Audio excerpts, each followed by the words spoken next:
ma'lumot uchun. Trenddagi telefon. O'sha telefonimiz miydi. Ishlayimiz davom etdi. Xitoydan olib kelgan mana choy. Yana yana bitta ta'mini ko'raylikchi. Ko'ramizda nima deydi.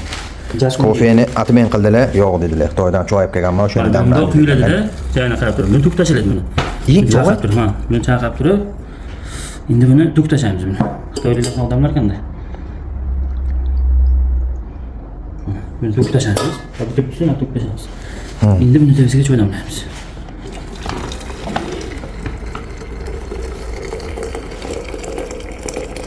Kim bir soatdan bo'yib, inaki ichish kerak buni.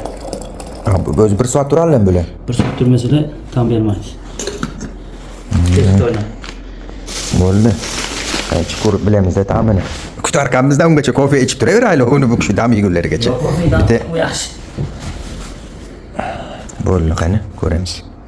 Xo'p, choy narxini so'raganlarga qancha dedingiz? Agar dollar tushunganlarga 900 yuan ekan, bir kilosi 650 choy.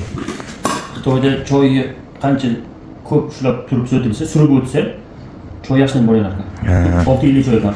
950 yuan adashmasam bir kilosi. Taxminan 150 dollar bo'ladimi? 150 dollarga yetib boradi deganlar. 700 dollar bo'ladi. Bo'ldi. Ehtiyot tetib ko'raman deganlar ofisga kelaverasizlar, abrazesga ozgina o'qib qo'yamiz. Bu sotish uchun emas, ma'lumot uchun. Trenddagi telefon. O'sha telefonimiz miydi. Ishlatilyapti hali ham.